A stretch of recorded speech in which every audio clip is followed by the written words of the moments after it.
Police তুমি কোথায় ছিলে? বন্দে মাতরম, বন্দে মাতরম, ভারত মাতা কি। আদিবাসী নেতা খগেন মুর্মুর উপর আক্রমণ হলো, কার সত্ত্বে তৃণমূল কংগ্রেস জবাব দাও। ত্রাণ দিতে গিয়ে আক্রান্ত সাংসদ ও বিধানসভার মুখ্য সচেতক। প্রতিবাদে বর্ধমানে বিজেপির পথ অবরোধ, ধস্তাধস্তি পুলিশের সাথে বিজেপি কর্মীদের। উত্তরবঙ্গের নাগরাকাটা এলাকায় বন্যা কবলিত এলাকায় ত্রাণ বিতরণে গিয়ে আক্রান্ত হলেন বিজেপির সাংসদ তথা আদিবাসী নেতা খগেন মুর্মু এবং বিধানসভার মুখ্য সচেতক শঙ্কর ঘোষ। ঘটনায় খগেন মুর্মুর চোখে আঘাত লাগে, বর্তমানে তিনি চিকিৎসাধীন। এরই প্রতিবাদে মঙ্গলবার পূর্ব বর্ধমান জেলার শহর বর্ধমানের পারবীরহাট ঘড়িমোড় এলাকায় বিজেপির পক্ষ থেকে পথ অবরোধ কর্মসূচি অনুষ্ঠিত হয়। কর্মসূচি চলাকালীন পুলিশের বাধার মুখে পড়তে হয় কর্মীদের, এমন অভিযোগ তুলেছে বিজেপির নেতৃত্ব। পূর্ব বর্ধমান জেলা বিজেপির সম্পাদক দেবজ্যোতি সিংহ রায় বলেন, দেখুন, গতকাল আপনারা দেখেছেন টিভির পর্দায় এবং সোশ্যাল মিডিয়ার মাধ্যমে যে উত্তরবঙ্গে যে ভয়াবহ বন্যা পরিস্থিতি, সেই বন্যা পরিস্থিতি সরেজমিনে খতিয়ে দেখার জন্য আমাদের ওখানকার জনপ্রিয় আদিবাসী নেতা এবং আমাদের এমপি খগেন মুর্মু মহাশয় এবং বিধানসভার মুখ্য সচেতক শঙ্কর ঘোষ মহাশয় গেছিলেন।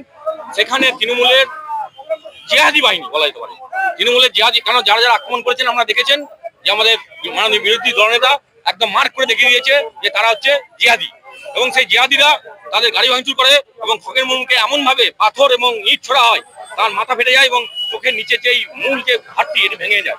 তো তারই প্রতিবাদে আমরা সারা পশ্চিমবঙ্গ জুড়ে আজকে এই বিক্ষোভ কর্মসূচি করছি। আগামী দিনে আমরা এর বিরুদ্ধে এফআইআর লঞ্চ করা হয়েছে। এফআইআর লঞ্চ করার পরও নির্লজ্জ পুলিশ এখনো পর্যন্ত একজনকেও গ্রেপ্তার করেনি, তারই প্রতিবাদে আমরা পশ্চিমবঙ্গ জুড়ে এই বিক্ষোভ আন্দোলন চালাচ্ছি। এই বিক্ষোভ আন্দোলন আরো জোরালো হবে। আমরা আর একদিন ওয়েট করব, দেখবো যে তাদেরকে আমরা যাদেরকে মার্ক করে দিয়েছি তাদেরকে হেফাজতে নিয়ে আছে কিনা। হ্যাঁ, রাস্তা অবরোধ আমরা করেছিলাম, এটা আমাদের কর্মসূচির অংশ ছিল। আমরা প্রায় 10-15 মিনিট ধরে আমরা রাস্তা অবরোধ করে রাখি।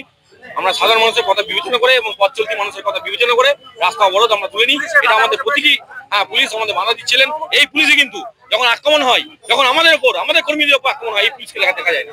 কিন্তু বিজেপি যখন কোনো পথ অবরোধ কর্মসূচি করে, যখন কোনো বিক্ষোভ আন্দোলন করে, তখন এনাদের সক্রিয়তা চোখে পড়ে। আমরা 15 মিনিট ধরে অবরোধ করেছিলাম। এটা আমাদের প্রতীকী অবরোধ ছিল। এরপর আমরা কিন্তু আরো বড় বিক্ষোভ করবো, সারা জেলা জুড়ে করবো। আমার নাম হচ্ছে দেবজ্যোতি সিংহ রায়, আমি বর্ধমান জেলার ভারতীয় জনতা পার্টির সেক্রেটারি। সোমবার যেভাবে তৃণমূলের জেহাদিরা বিজেপির সাংসদ তথা আদিবাসী নেতা খগেন মুর্মু সহ বিধানসভার মুখ্য সচেতক শঙ্কর ঘোষকে আক্রমণ করেছে, তারই প্রতিবাদে আমাদের পথ অবরোধ কর্মসূচি ছিল। জেহাদিদের নামে এফআইআর দায়ের হলেও গ্রেফতার হয়নি। আমরা আজ দেখব নতুবা বড় আন্দোলনে নামব। আমাদের কর্মসূচিতে পুলিশ বাধা দেয়, সেখানে পুলিশের সামনে আমাদের নেতাদের নৃশংসভাবে মারা হলো, সেই পুলিশই আমাদের প্রতিবাদে বাধা দিচ্ছে। Bureau report, Memari update.